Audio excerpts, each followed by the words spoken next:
Okay, guys? What's up, listeners? This is Deshaun B. And Michael. And this is Hot Topic. This part of the show is to share our thoughts about hot topics that have been causing some commotion in the media. Today's hot topic is the Hate U Give movie. The Hate U Give arrived in theaters nationwide on October 19th, and it is not one to miss. The film features an amazing cast including Amanda Sternberg, Regina Hall, and Russell Hornsby. It tells a powerful story that tackles race, police brutality, and black identity.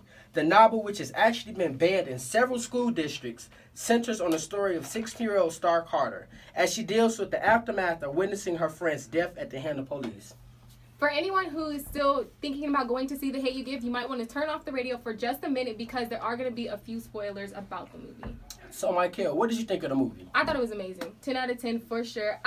When I first went in to go see the movie, I thought it might be kind of corny, and I thought it would be just like every other police brutality, Black Lives Matter type of movie. But it was actually really good, and it proved me wrong. I was like, okay, looking at these trailers, like, I didn't think it was going to be that good because it wasn't really promoted like other movies have been promoted recently. Exactly. So I was like, I'm going to still go see it, support, but I don't know what to really expect. I really like what the movie was about. The Hate U Give stands for thug, and I never really knew that when I first went into seeing the movie. So going actually to see it and how they explained what the title meant and everything, I thought it was really good. And pretty much what thug meant was that how you raise an infant is pretty much how they're going to react to society. So how you raised as a child, it's kind of like a cause and effect type of thing. Exactly. So if your child is born into an environment that's not the best for them, they're going to grow up to thinking that that environment is the only environment they're going to be able to live in. So what did you think the message was behind the film?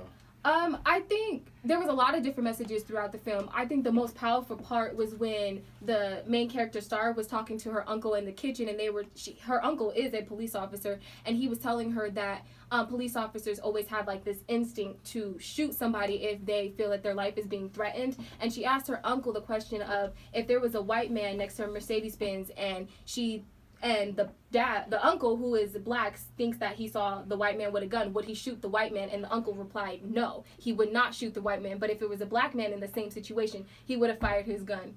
So I thought that was interesting to see that it's not always the white police officer who is against black people. Sometimes it might be your own race. And that's crazy. Another part in the movie that really touched me was when the lady who represents all the people who have been murdered, she said, it's kind of hard to be unarmed when they look at your blackness as a weapon. So that right there was real powerful when she said that, because it was like, wow. Like they really are threatened by us. And it's just your skin color. That's the thing that they're most threatened by. But I will say the one part of the movie that I don't like, and tell me if you agree with me, is the fact that at the end of the movie, she ended up having a white boyfriend. Now, there's nothing wrong with having a white boyfriend. I'm all here for interracial relationships, but I think it would have been more powerful for her to have a black boyfriend. And I think the reason why she had a white boyfriend is because she went to an all-white school. So she had two different versions of her. She had a black version at home, and then she had this white version of her, where she had to be proper, she can use slang.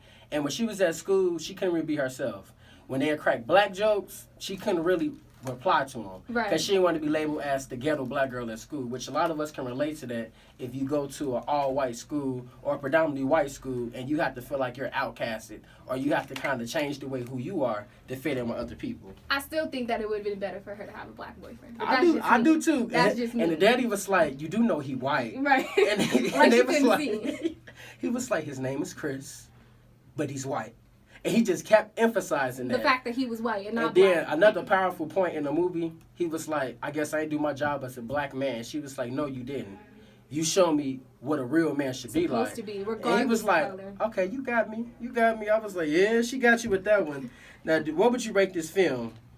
I would say 10 out of 10 for sure. I think it's a great family movie that everybody can relate to, whether you're black, white, Hispanic, or whatever. Like, you get to see a real view of what's going on in the world today. And it's so relevant and real. Like, let me tell you, I was in the theater doing them silent tears in my seat. I was like, see, this is just too much. It was a lot of moments that really stuck out, it was a really good movie. So if you haven't seen The Hate U Give, be sure to go see it. And that's all for this week. Hot Topic is back to you, Scott.